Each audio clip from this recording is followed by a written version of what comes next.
Tere tulemast taas vaatama ja kuulama meie Petrolheadsi podcasti. Muide, suverehvi hooaeg on kohe algumas, nii et vaadake Baltairist omale uued suvekad alla ja ka klaasid võiksid olla läbipaistvad, nii et Glassdrive aitab selles osas. Ja täna oleme tulnud külla Pärnusse Egon Kaurile, kellel on ikka väga pikk autospordi ajalugu. Ja väga põnev. Ja selles saates räägimegi, kuidas noorest poisist siit samast Pärnu lahelt jäärajalt kasvas siis MM-sarja võistleja. Nii et ja lainele!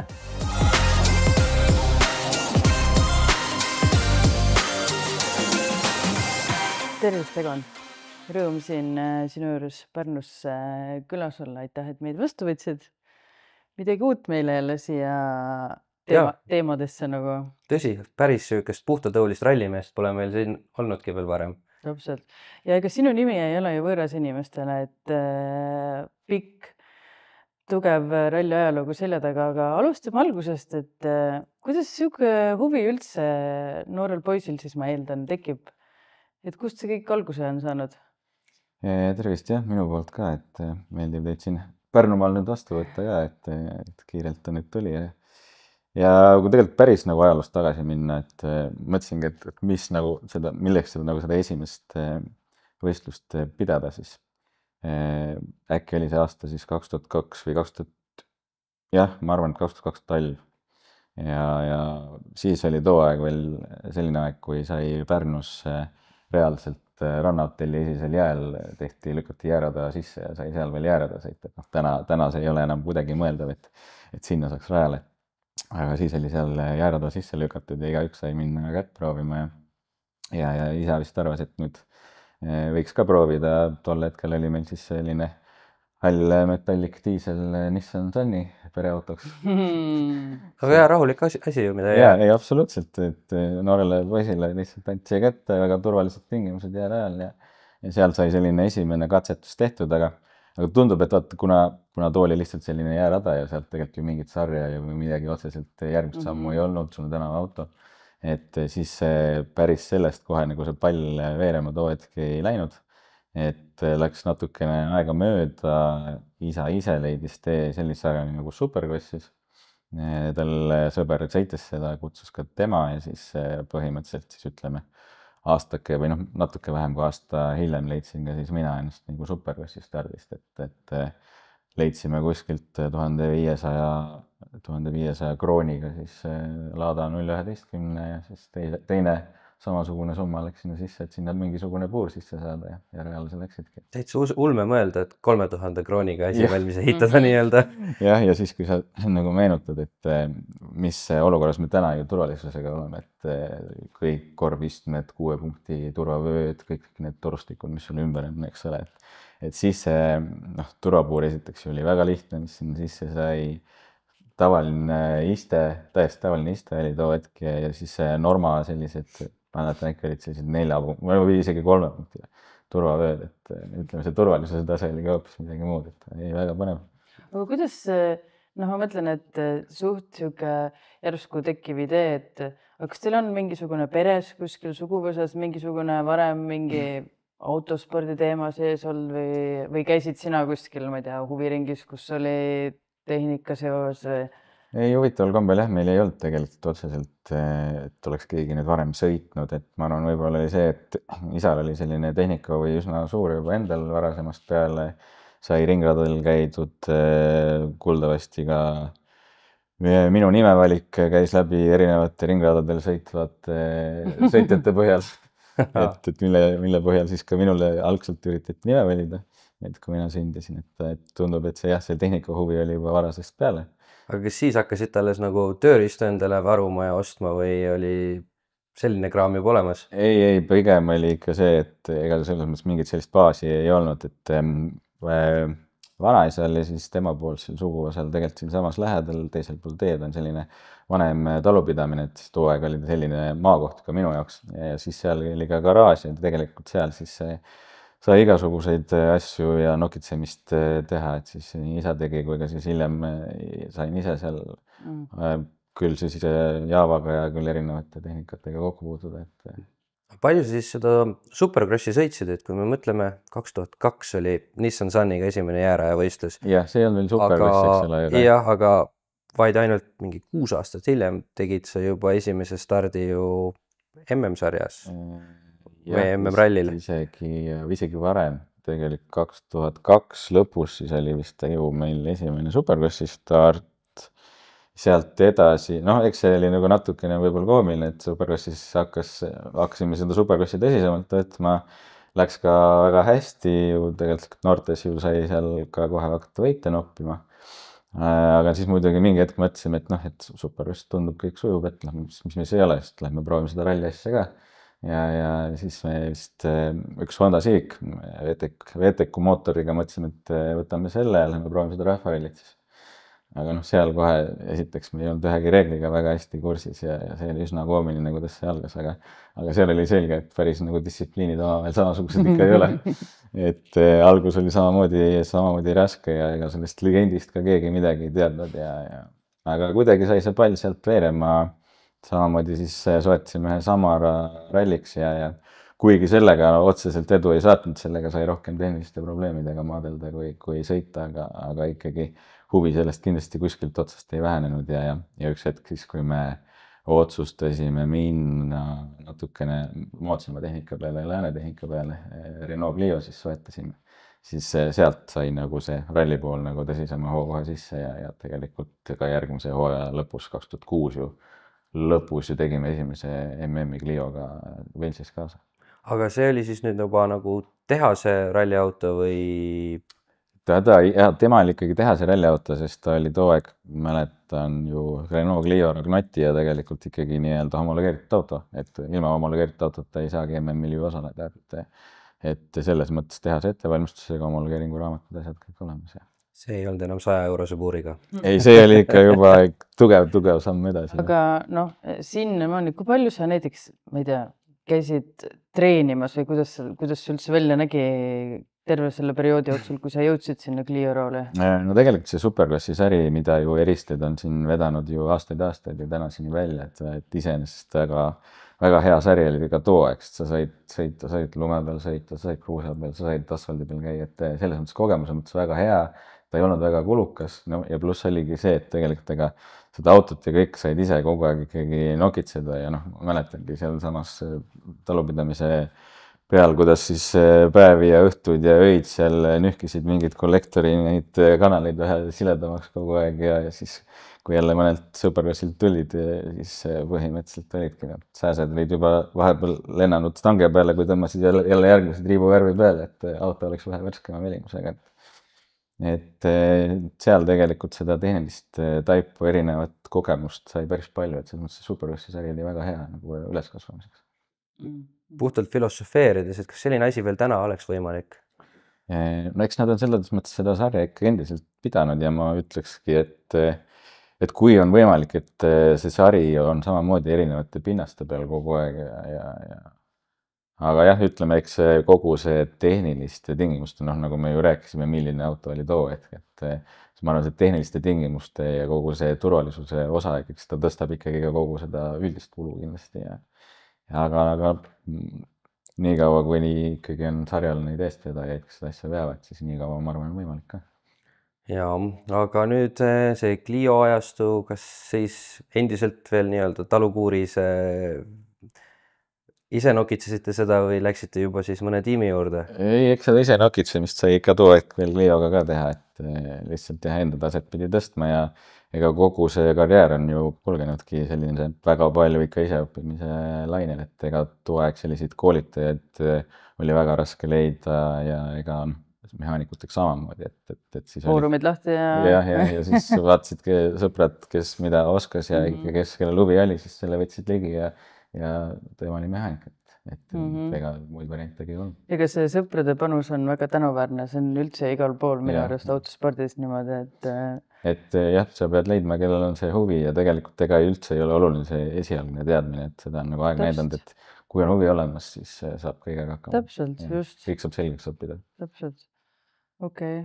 Aga nüüd sellel Suurbritannias käisite siis ikkagi ka nii-öelda oma sõprade pundiga veel? ja ikka sellise oma jõududega, et saigi siin natukene lihtsalt suurem serviceauto soetatud, kuhu midagi ka ära mahuks ja siis jah, läksime sinna ja no eks me seal saime ka omajagu seiklusi ja siis teatud vitsad kätte, et iseenesest tulemuslikult läks päris hästi mingi hetk, kui ma mäletan, aga siis me tegime sellist toreda vea, et seal oli üks staadioni katse ja seal pidi tegema 3 tiiru, aga me otsustasime, teeme 2 ja noh, siis oligi see tulemus sinna läks, sest siis pandi kõige kehvem aeg pluss trahviaeg ka veel ja hiljem vist andis seal meile autoga otsad, nii et aga ei, kogemuse mõttes oli väga hea algus. Aga kuidas sellel ajal näiteks oli see toetajate osalus või oli raske leida, kas oli sul üldse, kuidas see ja ei, toetajaid ikkagi oli, et ütleme ju see periood ennem, kui tuli see suurem majanduslangus, oli iseenesest väga, väga hea ju tegelikult ka võistlemiseks, et toetajaid, ma arvan, oli too hetk võib-olla isegi natuke lihtsam leida, et kogu see kinnisvarabuum oli tol hetkel üles minemas ja sealt liikusid ikkagi ka finantsilised võimalused. Aga jah, pärast seda, ma arvan, kui nüüd siis see majanduslangus tuli, sealt tuli siis ka see keerulisem aeg. No ja selle aja kohta öeldakse, et see oli veel see aeg, kui ütleme nii, et ei esitatud küsimust, et aga mis mina vastu saan. Just, et siis oli seda altruismi hästi palju ja niisugust nagu. No oligi selles mõttes, seal ikka suuresti põhitööju selles vanuses tegid vanemad ära ja just nemad oma kontaktide ja oma kooliaegsed koolivennad, kooliajad, et kõik tegi väga palju nagu toetasid. Sealt oli nüüd siis üsna suur ja tugev hüpe ju juba edasi 4-veo peale. Jah, meil õnnestuski saada ju pärast seda Märtini ja loodud sellesse Subaru meeskonda. See oli siis 2009-10? Ei, see oli juba 2007. 7? Ahah. 2007 sattusin juba Subaru oli jah. Noor ja loll jah. Päris hullumeelne mõelda tegelikult, et vaid mõni aasta varem sõitsid see 011-ga siin Pärnumaa radadel, eks ole, ja siis oled järsku Subaru tiimis või küll ju rahvuslikus Subaru tiimis, aga ütleme jah, et 2004-2005 veel sõitsid ju seal Superkrossi ja siis rallikrossi natukene, aga siis 2006 tegime selle esimese tõsise hooaja Clioga, mis siis läks, ütleme ikkagi väga hästi, saime kohe meistritiitli kätte ja siis jah, õnnestus saada ka valituks siis kohe sinna Subaru tiimi, et väga järsku väga kiire samm. Ja kuidas need hooajad läksid siis või need aastad? Eks üles-alla, aga oli eredamaid hetki ja oli niisugused siis õpimomente kindlasti hästi palju. Aga seal oligi jah see, et võib-olla isegi see samm siis tuli liiga kiiresti, võib-olla ei tulnud, väga keeruline öelda, aga hooaja lõpuks ikkagi olime selles mõttes, ütleme alguses, eks ka, kui praegu vaatad ilmselt noori, kes juba 2-veoliste pealt tulevad, siis väga tihti on kohe alguses ka ikkagi selline toores kiirus olemas, aga sul ei ole võib-olla seda küpsust veel, et see tulemuseks vormida. Eks meil too hetk ka juba mingid katseajad kohe olid sellised, et me olime võimelised näitama juba häid tulemusi, aga see, et suudaks seda stabiilselt teha ja hoida nagu pea külmana, et seda kogemust tegelikult ju veel ei olnud. Et siis alguses nii mõnigi tulemus läks kohe sinna rappa, saime päris korraliku peapesu päris mitu korda Märtini käest. Aga tundub, et mingi hetk ikkagi võtsime juba õppust, et siis leppisime pigem nagu poodiumi madalama astmega võib-olla mingi hetk, et ei hakanud nagu seda lõpuni põnitama ja siis järjest sammhaaval tõstsime oma kiirust, et Saaremaa rallil võitlesime ka juba kindlasti ka võidu nimel, et too jääb ka väga hästi meelde, sest Saaremaa rallil selline, väga tihti ju selliseid rahalisi auhindi ei pakuta, aga too hetk, kui ma nüüd õigesti mäletan, see esikoht äkki sai 75 000 krooni, teine koht äkki 50 ja kolmas 25 000. Midagi sellist ma mäletan. See oli siuke 3 kuu keskmine palk. Jah, see oli nagu väga tugev. Mõtle, mitu seda Samarat või siis oleks sellest saanud. Jah, täpselt, mitu autot sellest oleks saanud. Terve noorte sarja käima pannud. Ja siis oligi eelviimane katse ja võtsime sealt kohe kamaluga aega kuidagi tagasi ja ajasime seda esikohta taga ja siis viimasel katsel olime undva pikk katse, 22-3 kilomeetrine katse, poole peal olime põhimõtteliselt nii-öelda võidugraafikus, aga siis täpselt ei tea, läks kuskil ref ja andsime kohad ära. Ja kehva oligi see, et oleks siis kukkunud ala, et ei saa esimest, sa oled teine või kolmas, aga me kukkusime mingi 6. et siis jäi kogu see auhinnaraha jäi sinna paika. Nojah, samas see ka rehvi purunemine vast ehk andestatakse nii-öelda. Jah, no ega selles mõttes jah, karjäärid sinna nüüd otseselt pidama jäänud, aga sellised mõrudad hetked jäävad alati meelde, et ja eriti just, kui oled sellele võidule nii lähedal ja juba nagu teinud nagu peaaegu kõik õigesti. Just. Aga sealt edasi juba siis maailmaareenile, PWRC ehk siis Production World. Jah, me proovisime siis kodukamaral veel paar aastat seda Eesti meistritiitlit püüda, 2010 saime sellega kätte ja siis oligi see, et tahaks nagu siis ikkagi MM-i sammuga teha. Ja siis too hetk küll kahjuks ei õnnestunud seda sammu teha läbi Autospordiliidu, et tegelikult kui oleks nagu õigel hetkel lihtsalt õiges kohas olnud, oleks saanud kandideerida, too hetk oli see Pirelli Star Driver, kus ka Ott omadel ju Mitsubishiga võistles. Siis Pirelli Star Driveril oli ka 2011 tegelikult nende abil sõitsid 6 sõitjat too hetk, mis põhimõtteliselt terve hooaeg oli nende poolt kinni makstud ja said sõita siis seda WRC Akadeemi sarja, siis olid Sportfiesta R2 seal. Aga nagu ja taaskord seal nagu seda õnne ei olnud, et oleks õiges kohas siis olnud, oleks ka sinna programmi saanud kas või kandideerida. Et pidime too hetk jah jälle ise kõik oma finantsidega selle hooaja kokku ajama, aga et eks too oli nagu siis kokkuvõttes ühest küljest väga edukas ja teisest küljest väga ja lõpp oli väga emotsionaalne.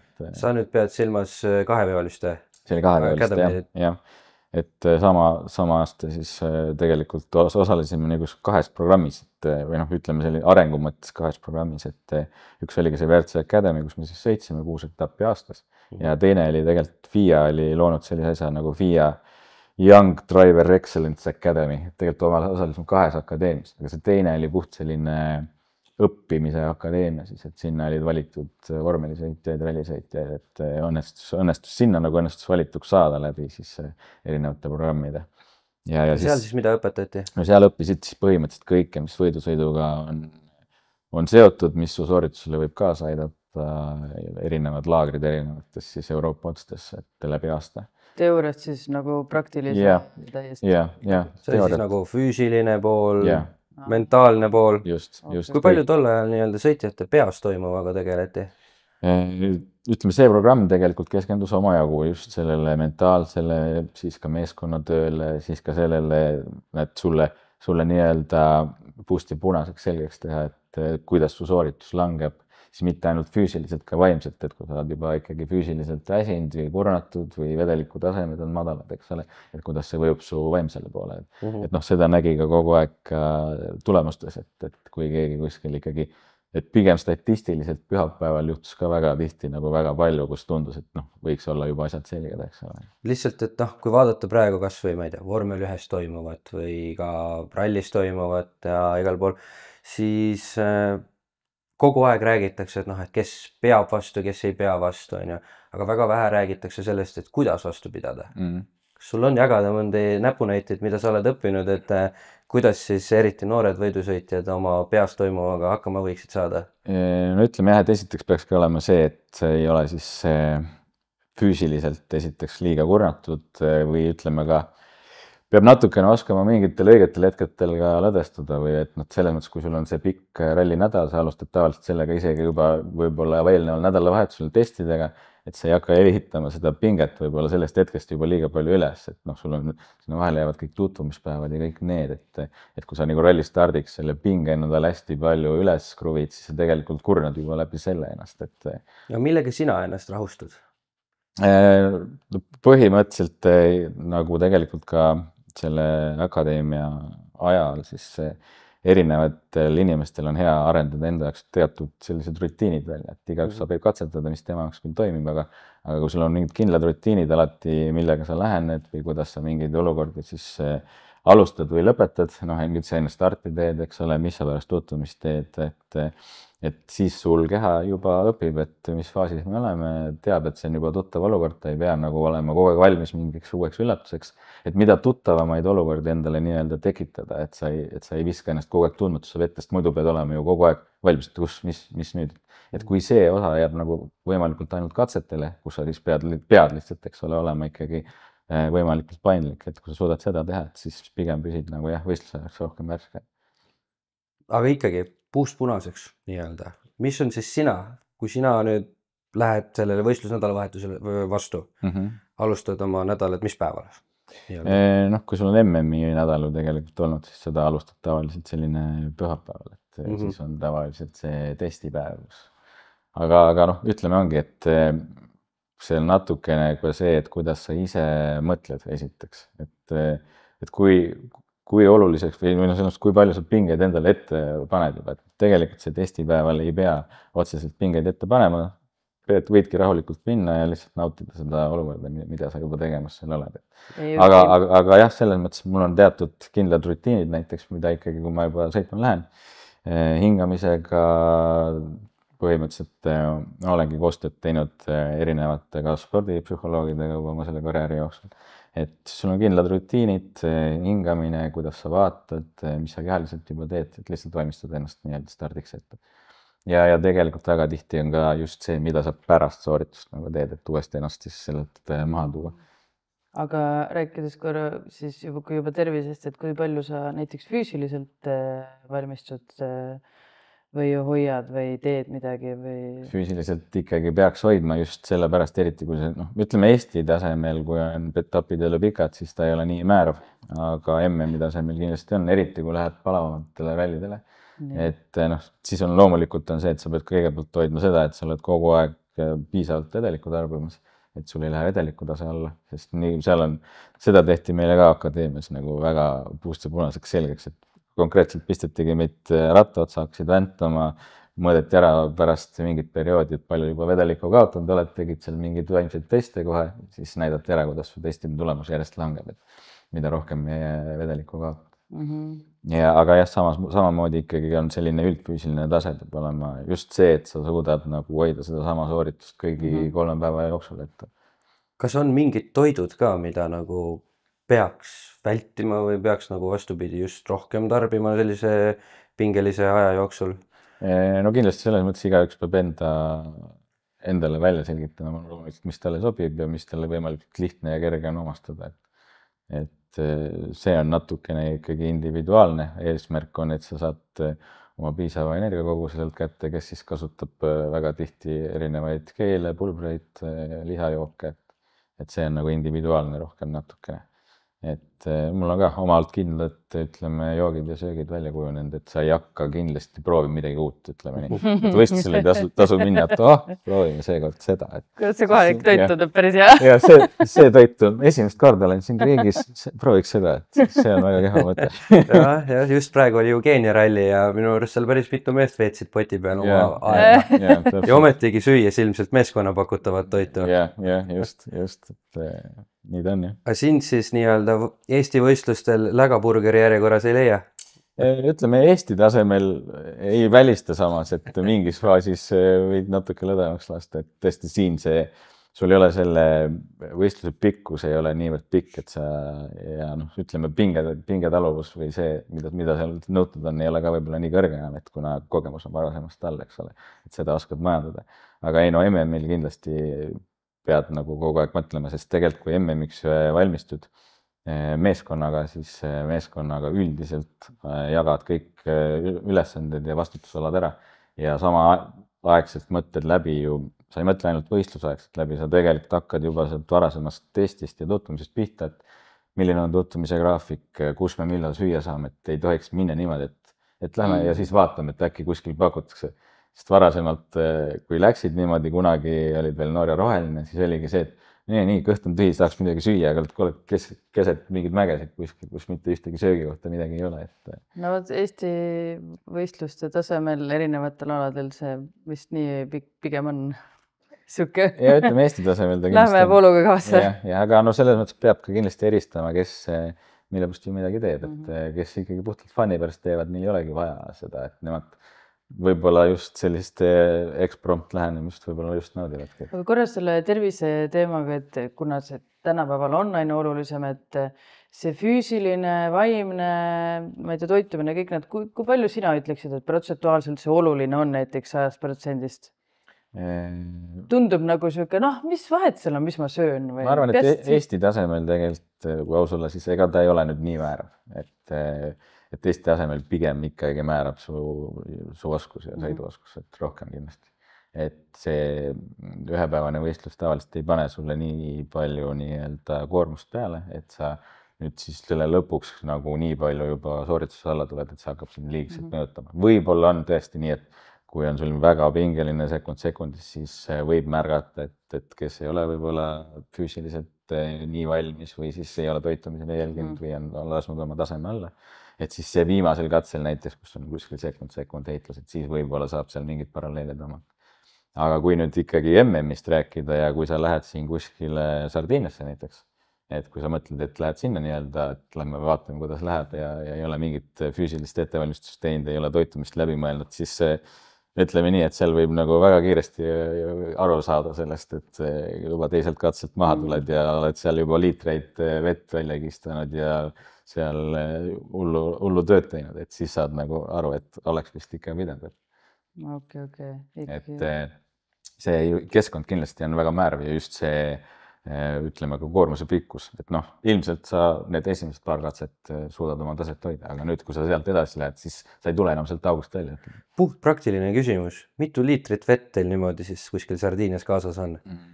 Te ei saa ju seda kogu aeg igalt poolt juurde, seal on tanklad ja meil on tanklad on nagu tanklapoed, eks ole, seal ei ole niimoodi. Sul on kaks võimalust, üks on see, et kindlasti sa võtad omale ise kaasa, et tavaliselt on Camelbackid või eraldi joogipudelid, kus sa siis oma selle sest sa ei saa ainult puhast vett juua, sa pead kindlasti mineraale ka kogu aeg taastama, sest on olnud juhuseid, kus keegi joobki ainult vett ja lõpuks ikka satub haiglasse, sest ta on kaotanud omal soolad ja mineraalid ära, eks ole. Aga ütleme selliste kuumemate rallide puhul tavaliselt ikkagi on natukene ka korraldaja seda läbi mõelnud ja korraldaja jagab ikkagi katsete lõpus ka ise vett, kes soovib seda saada, et tavaliselt kui siis saad, siis võtadki omale mingid keelid või batoonid kaasa ja siis sa selle vee saad sealt, aga et kui sul enda joogid on näiteks otsas. Ise ma vean niisugune pikematele ringidele ikkagi selline 2 liitrit jooki kindlasti kaasa ja see läheb tavaliselt ringiga ära, ütleme päevaga ei ole üldse probleem selline 6-7 liitrit ära juua. Päris palju. Ja see on siis nüüd selles nagu Camelbackis? Jah. Ehk siis need on need pehmed kotid, mis sa paigutad ära, eks ole? Jah.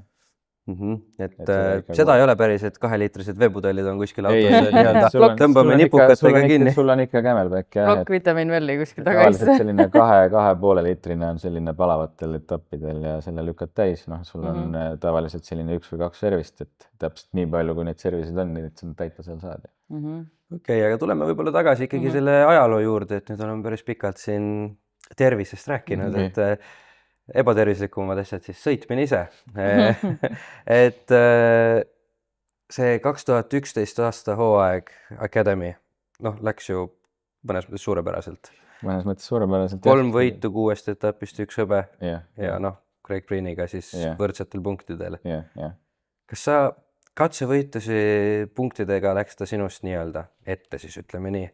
Kas sa ise ei surunud sel aastal neid katsevõitusid, läksid nii-öelda tarka mängu mängima ja üldvõitude peale rohkem välja? No me läksime kindlasti natukene sellise targema strateegia peale, sest oligi, nagu ma rääkisin, meil ei olnud seda varianti, et me oleks ise selle programmi nii-öelda rahastatud saanud selle Pirelli Stardriveri poolt, kus meie põhikonkurendid tegelikult olid põhimõtteliselt selle programmi saanud ja nad said investeerida oma vabu vahendeid siis etappide vahel erinevatele etappidele osalemisele ja kogu aeg oma taseme hoidmisele.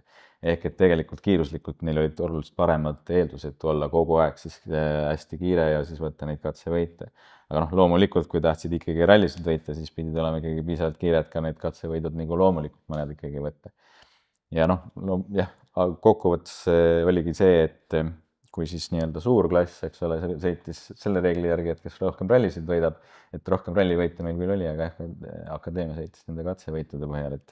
Et eks seal nagu põhise viga, mis sai tehtud, oli ilmselt seal, ma arvan, Prantsusmaal, kus me oleks pidanud tegelikult endiselt seda tarka mängu edasi mängima, et me võib-olla tulemuslikult ei olnud nüüd seal esikolmikus kohe too, et kui me nii-öelda sõitsime, et siis sellel hetkel oleks pidanud jätkama seda külma pea hoidmist, rahulikult minema oma kindlad punktid ära tooma, sest see, mis ikkagi toimus juba nii-öelda viimasel etapil Velsis, see oli nagu juba, meil olid mõlemad oma nii-öelda kaardid ees ja põhimõtteliselt ega meil ei olnud nagu väga palju mänguvõimalusi, et Gregil oli kindel see, et tema pidi võitma võimalikult palju katseid, et tal oli ainult see variant, eks ole, ja mul oli siis see variant, et ma pean olema põhimõtteliselt kogu aeg teine ja olema kogu aeg siis valmis, et lihtsalt viimase hetkeni, et kui on vaja, et siis ma ikka tõesti võtan selle riski, aga sinnamaani ei võta, sest ilmselgelt ju tema peab kogu aeg neid riske võtma ja need autod ei olnud ju üldse tugevad, need olid ikka lagunesid mõnikord ikka väga naljakas kohas ära ka,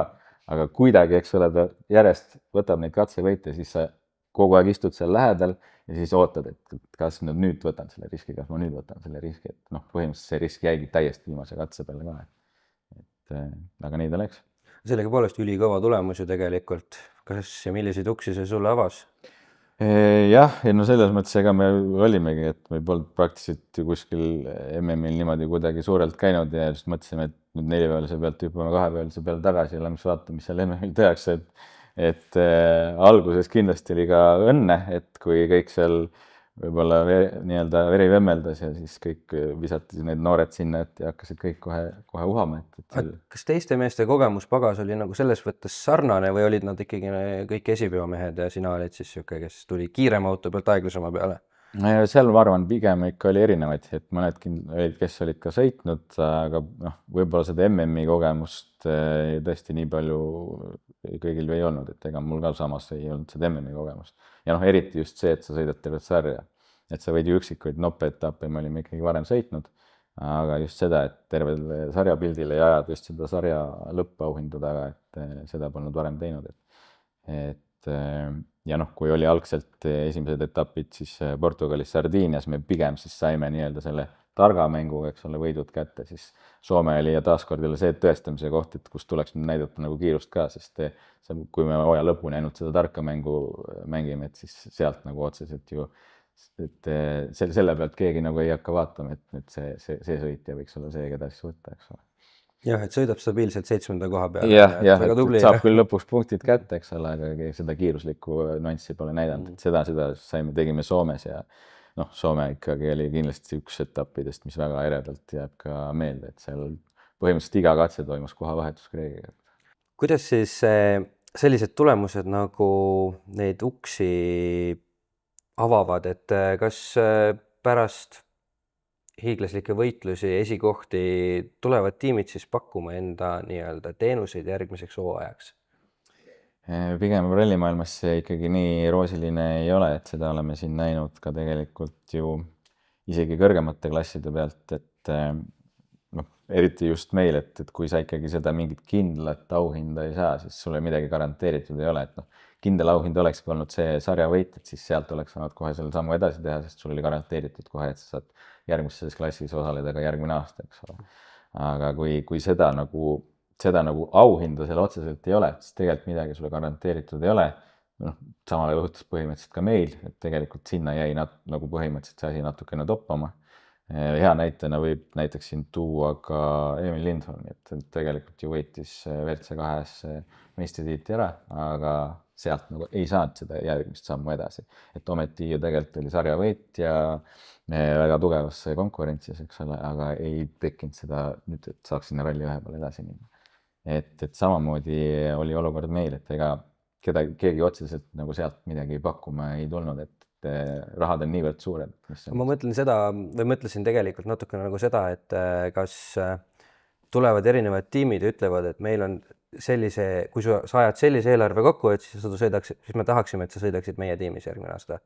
Ei, pigem ei olnud. Ei ole, et ise peab minema ikkagi ukse taha koputama. Ise pead uurima, mis variandid, kus on, aga lihtsalt oligi see, et kuna taaskord oligi see, et meil ei õnnestunud seda saada selle Pirelli Star Driveri raames, tegelikult kogu meie nii-öelda ressursid läksid selle akadeemia aastasse ära, et nüüd sealt teha veel edasi samm, et see ei olnud enam reaalne.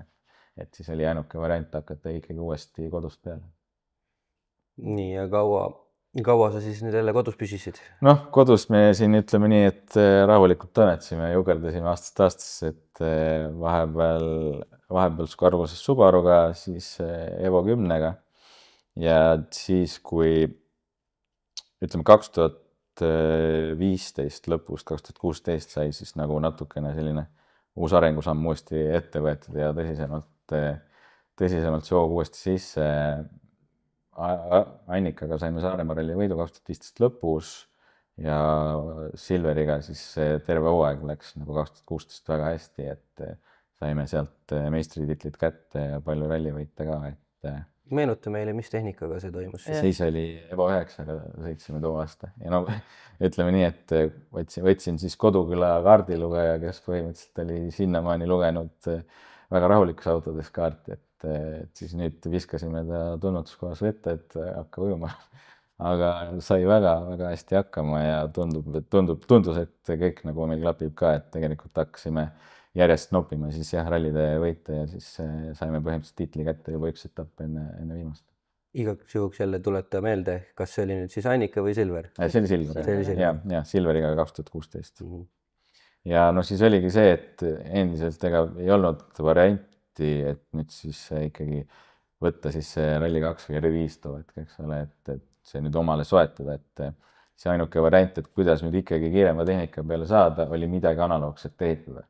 Ja noh, sealt hakkas siis pihta see ise protode ehitamise faas, et ehitasime 2017 omale ise enda proto ja siis hakkasime sellega sõitma. Okei, nendest protodest tahan ma rääkida muidugi järgmises saates eelkõige. Aga minnes siis jätkates ikkagi selle nii-öelda suure ralli lainel, et ajaloo lainel, et olid nüüd vaheaastad protoga meil siin, aga siis avanesid jälle võimalused Rally 2 auto rooli pääseda. Jaa, et protofilosoofia jah oligi see, et protoga saaks nii-öelda selle taseme üles, et Evo ja ikkagi R5 vahe ikkagi oli väga suur. Ja seal on veermikus kõige suurem vahe, eks ole? Jah, no ütleme egagi terve komplekt, see pole väga palju võrrelda, eks ole. Ja siis oligi, kuna see vahe oli nii suur, see oli vaja ikkagi, et sellist midagi R5 lähedast, et isegi kui nüüd lähed seda teed, et ajad summa kokku, et teha etappe siis R5-ga, et siis näiteks kas või rentida, eks ole. Ja muul ajal sõidad Evoga, eks ole. Jah, et sa oleksid ikkagi selleks valmis, et sa Evoga sõidad hüppad sinna, siis see on ülimalt ikkagi keeruline teha. Et siis oligi see, et oleks mingi variant, siis me võtsime selle protonduse ette, protoga siis ajasime selle taseme endale üles ja siis see jäänud nagu märkamata siis ka toetajatele ega tegelikult nii-öelda fängklaabil, et siis fängklaab pani nii-öelda seljad kokku, toetajad panid seljad kokku ja siis saime 2020 siis teha Rally Estonia ja rentida selle auto. Ja see läks ju hästi. See läks tegelikult väga hästi, et ütleme nii, et me läks... Aja ääres sai seal ikka kõvasti pöiatada ja rusikat. Kuna tegelikult selle protondusega oli niivõrd palju pikki päevi ja öid veedetud ja lihtsalt sinna nii palju energiat pandud, et see oli kohe see, et sealt peab nagu selle tulemuse saama, et me läksime ikkagi väga nagu ambitsioonikalt kohe peale. Mõtlesime, et me muidu, kui me ikka kohe alguses suruma ei hakka, siis me ikkagi hakkame kohe niivõrd palju kaotama ja etapp on kokkuvõttes lühike ja kuidagi sattus nii, et esimese pika katse kohe võitsime. Et hakkasime Oliver Solbergile siis kohe ka konkurentsi seal pakkuma, et tegelikult terve võistluse jooksul püsisime väga lähedal, et lihtsalt ka samamoodi üks rehvi purunemine röövis meil selle lõpptulemuse seal küll ära, aga sinnamaani tegelikult püsisime põhimõtteliselt Oliveri järel teisel kohal. Lõpptulemus oli ju? Lõpptulemusest too hetk oli see, et oli WRC 2, WRC 3 klassid, et WRC 3 oli siis nii-öelda... WRC 3-s olid sina... Jah, need erasõitjad nii-öelda Rally 2 ja R5 autodega, et seal me siis ikkagi poodiumi saime kätte, et selline väga ere ralli kindlasti, mida meenutada. Ja sealt edasi, siis olid kõigil... Ma korra küsin, et mis aasta ralli see siis... See oli 2020, siis kui esimest korda... Jah, esimest korda põhimõtteliselt, kui oleks COVID-i aastat olnud, eks ole, ilmselt Rally Estoniat meil täna WRC kulul ei oleks, et sealt avanes võimalus ju Urmal see Rally Estonia korraldada MM tasemel ja siis meil avanes samamoodi sealt võimalus, et ka siseneda uuesti siis. Ja nüüd paar aastat said sa ju tegelikult siis veel R5-ga Rally 2 autoga siis sõita. Me sõitsime jah, et meil õnnestus siis Soome toetaja saada Raudio, kelle abiga saime sõita siis valituid etappe MM-e, et parimad tulemused sealt siis oli Soomes teine koht ja siis saime sõita ka siis terve hooaja ühe Soome meistrivõistlusi. Et Soome meistrikatel siis lõpuks kolmandad, kus taaskord jälle viimasel võistlusel oli kõik muidugi lahtine. see oli ju siis pologa. See oli pologa, jah? Minu arust tol hooajal kimbutasid päris mitmel korral velje purunemised. Jah, me läksime Portugali ja Portugalis siis väga õnnetult velg läks pooleks. Olime reisijad, lõpetasime truubis ja katuse peal ja sinna selleks kohe Portugali tulema. On see takkajärgi teada ka, millest velg niimoodi puruneda võis? See, ma mäletan, tol hetkel tundus väga nii-öelda veider õnnetus. Väidetavalt siis võib-olla oli materjali küsimus, mingid mikropraod olid tekkinud. Sellest hetkest alates tegelikult me saatsime velgi põhimõtteliselt Tallinnas nii-öelda, ma ei tea, mis tehnikad nad on, igatahes see läbi selle Fantasi Ultrali või mis tehnikad on, et millega nad leiavad need mikropraod üles ja siis me saame välja praakida, mida silmaga kindlasti kuidagi ei näe. Aga kohe on näha, et selle nii-öelda, kus meil varasemalt see Portugalis katki läks, sama koha peale tekivad sellised mikropraod. Kas see ongi nagu selline suur vahe siis nagu WRC 2-3 tipptiimi ja nagu ei, tegelikult ega need olid oluliselt kallimad väljad, mida me toed kasutasime kui nii-öelda selline tavaline velg. Magneesiumvelg, just kallima otsa velg, kergem. Ikkagi Volkswagen Motorspordi enda poolt pakutud, et seal ei olnud nagu otseselt nüüd, et me oleks midagi muud pidanud või saanud valida, et pigem oli ikkagi materjali küsimus ja puhas selline ebaõnn, jah, et seal ei saa kuidagi muud mõelda. Huvi pärast, palju te siis avastasite selliseid mikromõrasid ja pidite siis velgisid hakkama nii-öelda välja praakima? Kui soovi on, ma võin üks 10 kindlasti anda sulle kaasa.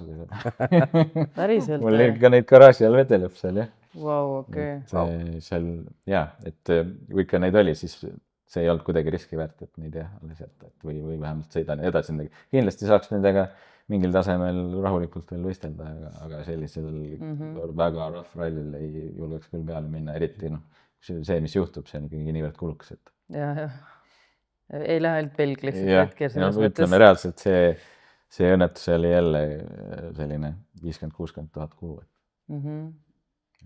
Et see välja enda ei õigusta kuidagi seda. Ja nüüd hiljem oled sa veel saanud veel Škodaga ka sõita? Jaa, Škodaga saime veel sõita siis Rootsi ja Eesti. Ja Eesti oligi siis nüüd viimane, kus siis viimati on saanud võistelda. Ja seal olime pärast esimest tiiru vist äkki teise koha peal. Seal Bajariga madistasime. Ja siis tuli see tore saatuslik Raanitsa katse, kus täpselt niimoodi viskas enne meid, ütleme ämbriga vihma kaela lihtsalt.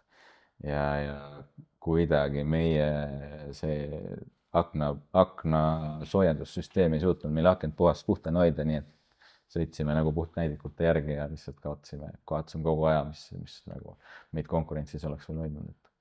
Mida sa takkajärgi teeksid teistmoodi? Kas sa nüüd pärast selliseid asju testid alati seda aknapuhurit, selle toimivust? Ja kindlasti tegelikult, kui... See on selline mure, mis tegelikult, kui sa vaatad MM-rallisid, see kimbutab isegi ju tehase tiime ralli ühes. Ja praegu Keeniat, eks ole, jälgidki. Et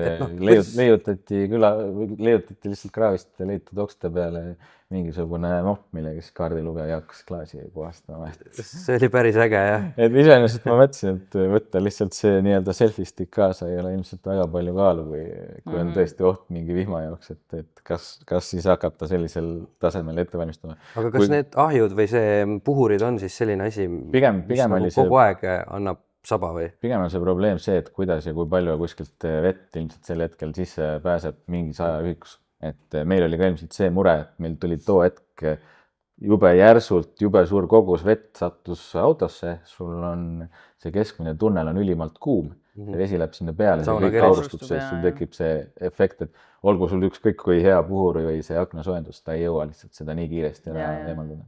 Et ma arvan, sama mure ilmselt ka seal Keenias, et lihtsalt nad sõitsid ju mingi sirge oli nad praktiliselt poolest basseinist kogu aeg läbi, et ma arvan, et see lihtsalt see läkski see vesi igasugustele kuumadele detailidele ja see... ja aur pääseb oluliselt lihtsamini igalt poolt läbi kui vesi ise. Just, et seal võivad insenerid igasuguseid trikke teha, aga mingist hetkest nad lihtsalt ei saa ja siis ongi vanad head lihtsad lahendused. Nii on. Aga ma usun, et nüüd ajaloo pool on meil praeguseks hetkeks puudutatud, mis tähendab seda, et järgmisel nädalal saame me rääkida juba siis nii-öelda autode ehitamisest, protoautodest ja kõigest sellest, mille poolest siis ka Egon väga tuntud on siin Eestis. Läheb veel põnevamaks. Ja kindlasti, et sellest on ka ju väga palju rääkida ja on neid päevi, joid saanud piki veeta ja protode ehitusel. No võtta, aga sellest saate teada järgmisel neljapäeval.